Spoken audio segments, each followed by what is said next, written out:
for joining us. You are in Dr. Damiani's session on We Need More Lamars Disability in the Teacher Workforce. So Dr. Michelle Damiani is an assistant professor of inclusive education in the Interdisciplinary and Inclusive Education Department at Rowan University. She received her PhD in special education from Syracuse University. Formerly, she was a public school elementary special education teacher and a new teacher mentor. So just some logistics, I will be monitoring the chat if you have any questions. But with that, I'm going to turn the presentation over to Dr. Damiani. Great, thank you so much. And welcome everybody. Thank you for attending my session. This presentation is titled We Need More Teachers Like Lamar. I'm going to share my screen. Hold on one moment. Here we go. Okay, are we set? All right. So titled, We Need More Teachers Like Lamar, Disability Diversity in the Teacher Workforce. Should you want to contact me, this is my contact information. I can be reached at by email at damiani@rowan.edu. And to begin, I would just like to get a sense of who is here. It would help me understand your roles. And so if I'm going to open a poll, and if you could please select the role, the item here that best describes your educational role, I would really appreciate it. And so this poll is coming up, and you can access this by going to the email address pollev.com/Michelle Dami710, or by texting Michelle MICHELLE Dami710 to the number 22333, and that will allow you to join. And I believe that will allow you into the polls for the whole session. Give folks a minute to join in.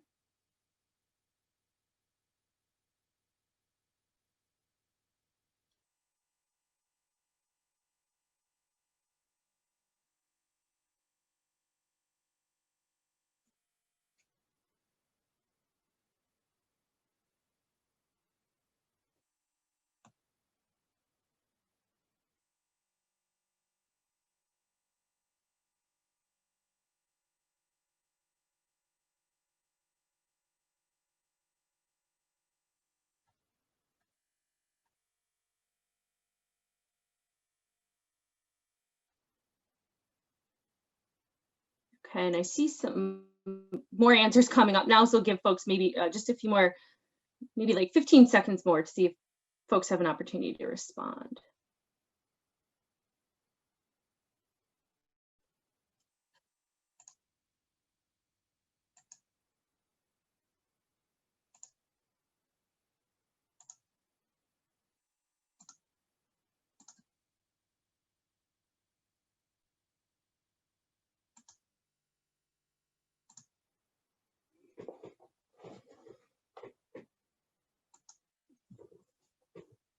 Okay, thank you.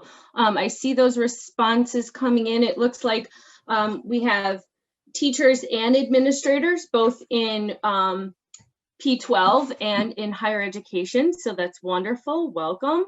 I'm really happy to have you. We'll continue here.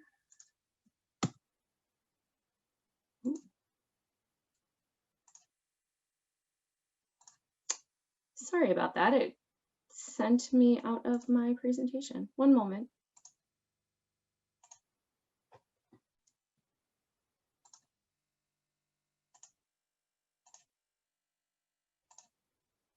Okay.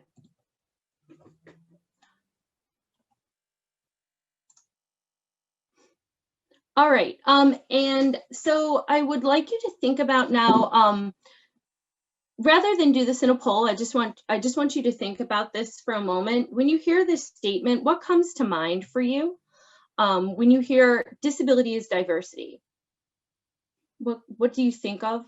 What does that raise for you? You can drop that idea in the chat if you want to share that.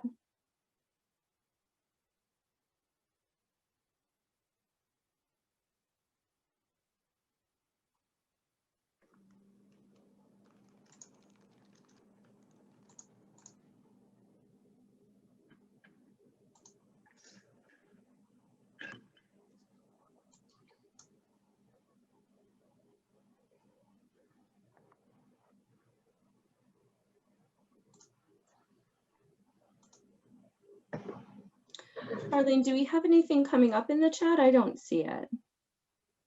We do. I got the ball rolling by writing people have different abilities. So if anyone else has anything to add, feel free to put it in there and I can share it aloud.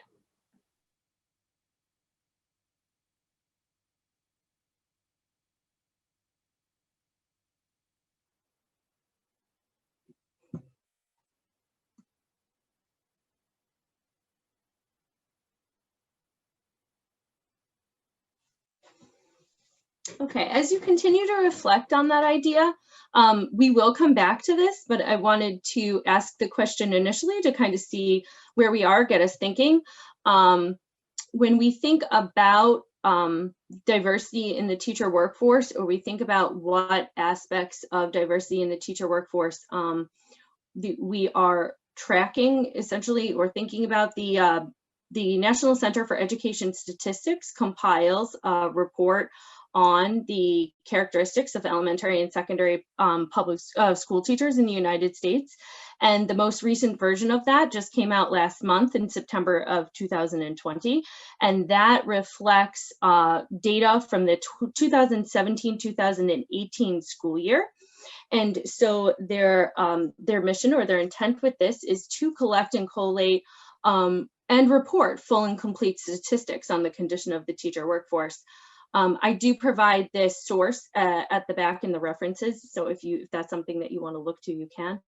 But some of the statistics that are highlighted in this report in terms of teacher diversity are that there were 3.5 million full and part-time public school teachers in the 2017-18 school year.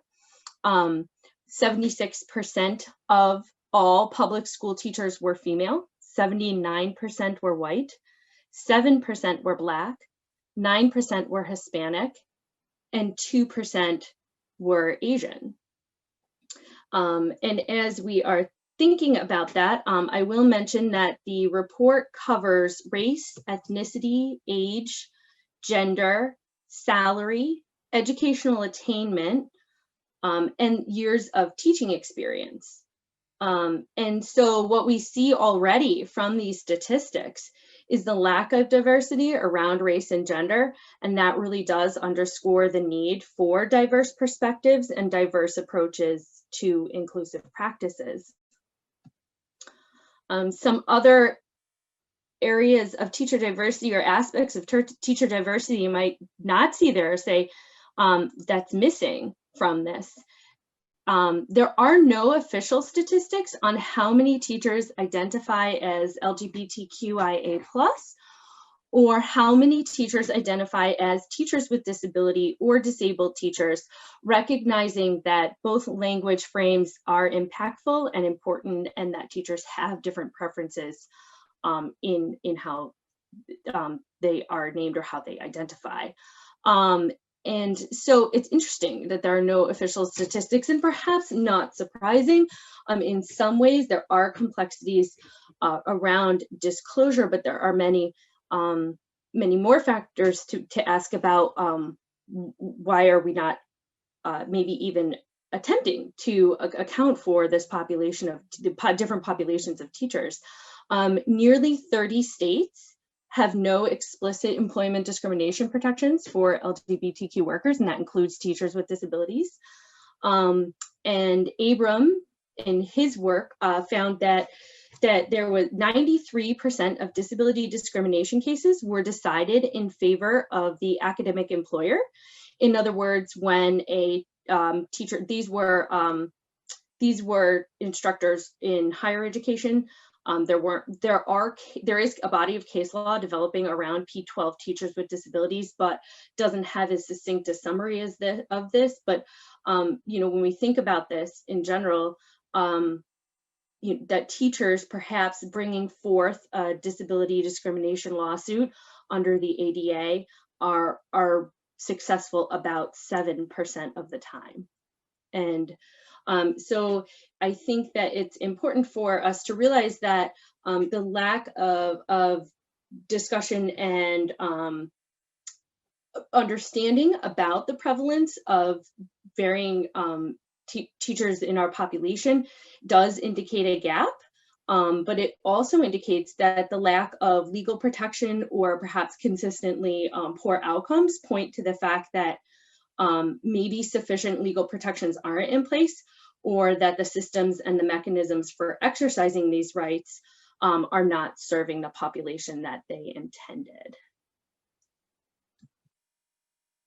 Okay, so I will ask you now to take a moment. So this is a combined quick write and a poll. And I will ask you to think for 1 minute, no more than 2, about, can you remember having a teacher with a disability? Maybe in P12, in your preschool through grade 12, educational experiences, perhaps at college or university level. Can you remember having a teacher with a disability? And if you do, jot down some notes to yourself about that memory. And if you don't, we'll talk about that as well. But this is a moment to reflect, and then I will follow up with a poll question, just because I'm curious as to where your experience has or has not been. And so I will open that poll in just 1 minute. Go ahead and think and quick write to yourselves.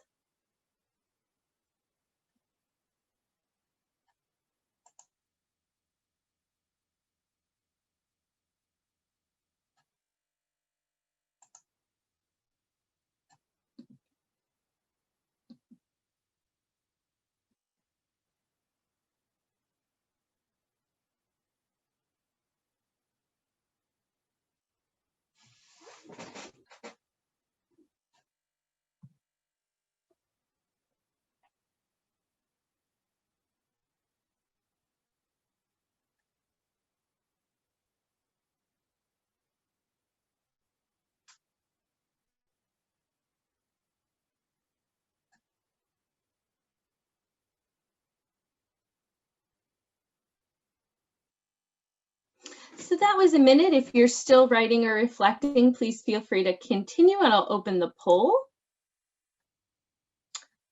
And in this question, I'm just wondering, can you remember having a teacher with a disability? And if so, did you have that teacher in grades P6, 7, 12, college, university, multiple times during your educational career? You did not have a teacher with a disability that you know of. Perhaps they didn't disclose, or you don't recall.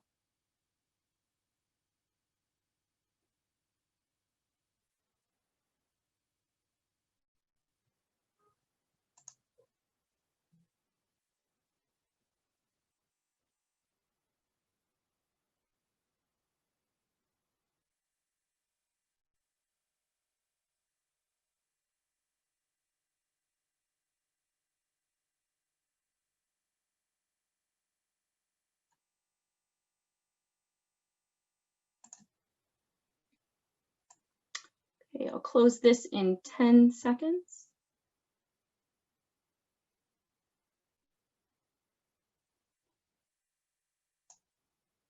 Okay, and so what we see here is interesting. We see folks did in some cases have teachers with disabilities, and in P6, maybe some college, university, but the bulk of us joining today are not sure. They can't say that they've ever had a teacher with a disability that they know of, and that is not a surprising outcome, really. And so I wanted to share my first experience with having a teacher with a disability was actually in undergrad. And so, and that's hardly unique.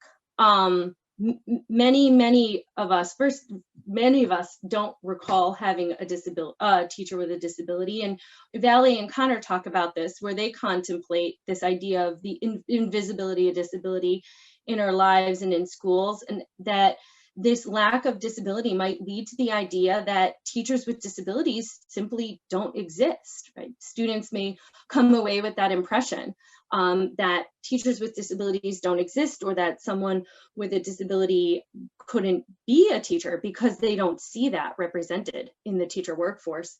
And for students with disabilities, they don't see teachers like themselves as leaders of schools or leaders in the classroom. And so our memories and our patterns around these responses, and sometimes our lack of memories, can really help us connect to the issue of underrepresentation of teachers with disabilities and the overall lack of disabilities in the teacher workforce. And so I wanted to talk now about Lamar. I didn't knowingly have a disabled teacher until college. And as I said, that's hardly unique. Perhaps that's a fairly common outcome or reflection to a polling question like that. Lamar was my undergraduate college instructor of American Sign Language.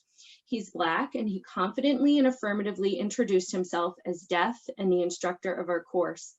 This was my first collegiate level sign language class, and the university was located in close proximity to a city with a large deaf community and a leading university in deaf education. And many of the students at my predominantly white institution did not seem aware of the disability community at the time. And I would say, admittedly, I was aware of that, but only more so in a statistical sense. And so through learning with Lamar, I learned about, and living in the area, learned about how rich it was with deaf culture and how deaf access really was the norm. So for example, at public spaces, events, tours, services, performances, any kind of outing, everything was offered in ASL. ASL was very much a part of the fabric of the community. And so after introducing himself, Lamar introduced the interpreter, her role in the course, and the communication expectations for our classroom, both in terms of learning a new language and around interpreter etiquette. He also immediately addressed ableist assumptions that he recognized that some students might have. And as I recall, Lamar stated that he needed to do this up front in order to establish the student, instructor, and interpreter roles, and to dispel the fears that he knew that some students would have about having a deaf instructor teaching the course, or how that might affect their grade. And I remember being really caught off guard by this and scanning the room. And surely enough, Lamar was right. There were many students that were visibly uneasy or displeased. A student did raise a question about how they would be graded. And in this moment, I didn't really understand what was happening or why it was happening, or quite know what to do. But what I was witnessing was just one of the many effects of intersecting ableism and racism in education. And as I took many more ASL classes in my undergraduate and later in my graduate education, I never again had a Black deaf instructor. The rest of my ASL courses were taught by hearing instructors who were teaching about ASL and disability rather than someone teaching from lived experience as a member of a minority linguistic community. And this was significant in terms of representation, content, and who we consider to be the authority of their own language and lived experience. And as we think about the critical need to diversify the teacher workforce and for students to see people like themselves leading in classrooms and leading in schools, I'm often reminded of Lamar. Also, Lamar's pedagogical approaches to teaching this course were the strongest and most comprehensive of any ASL instructor I ever had. And I want to directly say that this is not to suggest that disabled educators can only teach about disability or disability-related subjects, because that too has been an extension of the problem of ableism in education. but that in this case, and Lamar in that position was a very, very powerful and critical introduction for me to not only a new language and American Sign Language, but to understanding deaf culture, disability culture, and disability history, and in a way that I had not learned about or been exposed to or experienced it in my educational journey prior to this time. And so as I think about my work and my own research in terms of trying to understand the experiences of teachers with disabilities, I do want to thank the teachers that contributed to the findings and the outcomes, the results that I'm about to share with you. These are pseudonyms, but I do recognize the emotional and physical labor that teachers took on in choosing to participate in this research. So the findings and the recommendations that follow are a result of an in-depth research study with 11 P12 teachers who self-identified with a disability or disabilities. And their willingness to do this really allows us to understand specifically how some teachers are supported inclusively as professionals, to learn specifically about how ableism is occurring for teachers, to gain insight into what teachers with disabilities may need or how they want to connect with others, and how we must expand inclusive practices for teachers and students with disabilities. And so thank you to those teachers. In my research, in my work, this was a in-depth comprehensive study, as I said, and so there are many, many more themes or findings that I can discuss in one presentation, but I wanted to give you an overview of how the themes of this research were organized, because it will help us understand the recommendations as they relate to diversifying the teacher workforce that I'll speak to on the next slide. And so the themes were organized in kind of what you see 3 major sections here.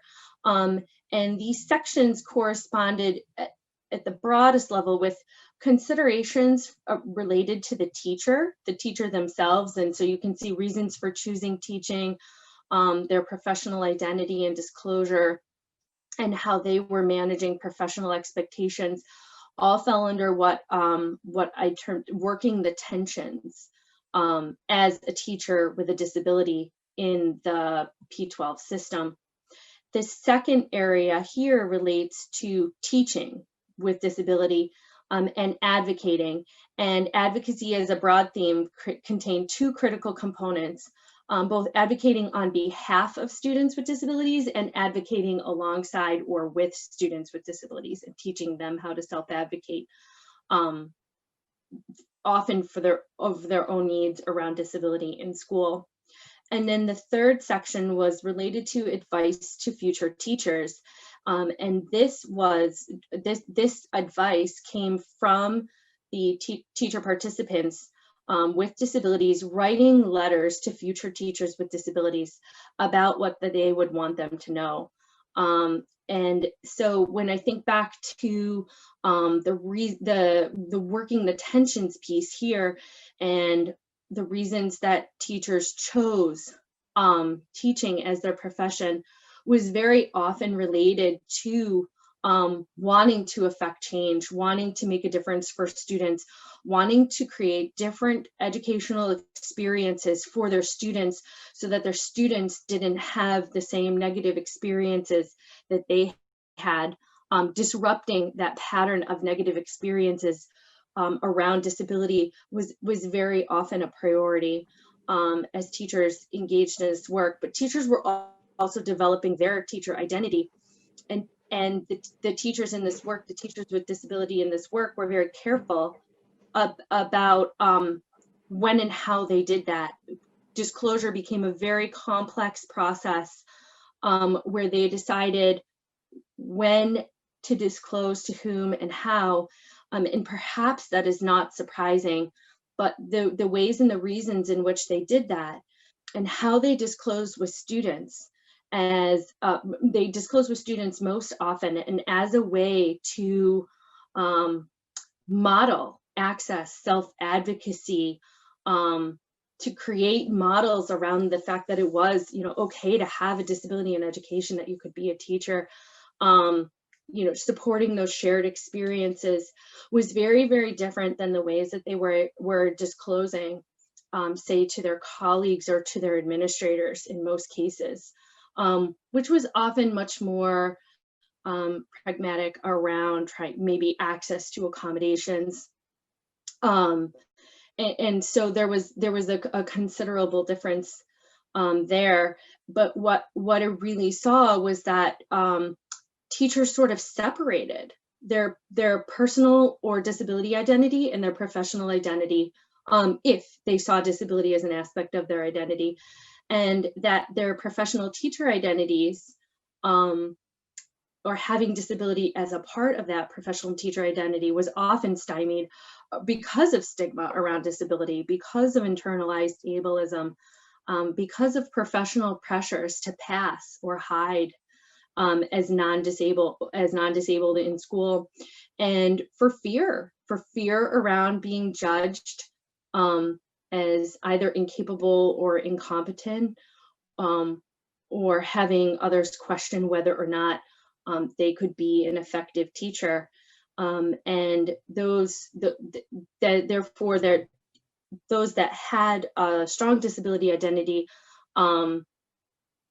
may or may not have asserted it the way that they would have otherwise, but that was also tempered by being viewed as a problem or a threat, by being seen as too demanding or needy. These were all things that teachers, heard and experienced, and saw repercussions for in their experiences as teachers, especially if their advocacy or their recommendations were in any way challenging to someone in a position of authority. That was a really uncomfortable situation for them. And so teachers were continuously engaging in this work of self-accommodation and professional prioritizing, where they were managing professional expectations. They were often self-accommodating and working through the layers of barriers, whether that be environmental or attitudinal, working through these barriers, creating access for themselves, and at times in support with trusted others. But what they turned around and shared with each other was the critical need for more teachers with disabilities, and a recognition of belonging to what one teacher said was a unique and small subset of teachers. And another teacher said unique perspectives and experiences. And in this writing to each other, they really talked about specific examples and ways that they could anticipate ableism was going to happen for teachers with disabilities and respond to it. And so in these letters, they were giving each other proactive strategies for recognizing the barriers that they were likely to encounter, or things like what they might encounter, and then giving each other tools and strategies for how to navigate that, while also supporting their sense of belonging, their position in the field, and their need for more teachers like themselves. And that led to recommendations for diversifying the teacher workforce. And so some of the things that came out of this work was the need to recognize and remove barriers to hiring, teaching, teaching evaluation, and promotion. And that is really true. That is important at all levels. And this also extends to teacher preparation. And so in terms of thinking about, first of all, teacher candidates and how to support teacher candidates, and then thinking about accommodations in coursework, field work, certification and licensure exams, and ultimately job seeking, was all a part of this, recognizing and responding to the needs of diversifying the teacher workforce and creating more access for teachers with disabilities. addressing these systemic practices that do uphold ableism or the ability norms and ability standards. Technical standards have at times been a problem for teachers with disabilities, or come into conflict for teachers with disabilities, because they have unintended consequences, because alternate ways of engaging or doing something, teaching, completing a particular aspect of your teaching job or your role could be perceived as in conflict with these normative demands, or that ability expectations actually uphold constructs for ability in ways that are used to discredit or invalidate some of the really highly qualified and capable ways that teachers with disabilities do complete their work or engage in the profession. To create space and support systems for teachers with disabilities, one of the things that many of the teachers in this work said was that they really wanted to talk to other teachers with disabilities, and in most cases, they may have known one or two others. They may not have known any other teachers with disabilities, and they didn't know how to connect with them. And so thinking about ways that we can create space within our schools and within the field in terms of diversifying the teacher workforce and giving teachers with disabilities opportunities to come together or talk together in shared spaces. And then welcoming and valuing disability as an asset in teaching and at school. And so disrupting the notion of disability as deficit in education, but really recognizing that teachers with disabilities bring a tremendous amount of knowledge and lived experience, and in many cases, disability culture and all kinds of assets to the profession that are really under-recognized and underutilized and under-supported. Moving beyond compliance. And so not thinking of disability as an accommodation just from a legal standpoint, right? It's like, this is what we have to do or need to do, or this is what the law says, but being willing to move way beyond that compliance sort of expectation to really think about perhaps an innovative approach to universally designing professional accommodations and supports, and drawing on the resources and the access that we have in education to think about how we might do that differently, so that disability and accommodation are not viewed as an issue of inconvenience or accommodation, but really as more of an opportunity to create this innovative approach to in a universally designed approach to giving everyone what they need, and then recognizing, respecting, and sustaining the intersectional teacher identities and disability culture. And so, for teachers with disabilities, particularly in this work, many of them were fearful of identifying with disability, or if they did, didn't want to appear to be a burden, for example, was one of the examples that a teacher used, or to create any doubt around the fact that they were a capable, qualified, competent teacher. And so recognizing and respecting disability identity, supporting those teacher identities, and really thinking about when and where and how we are teaching about disability, the representations of disability, the culture of disability in our schools. What is that culture of disability?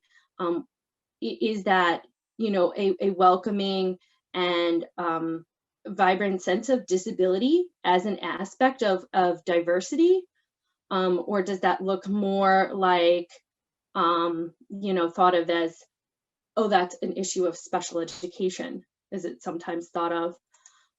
And so those are, okay. Give me one moment, please.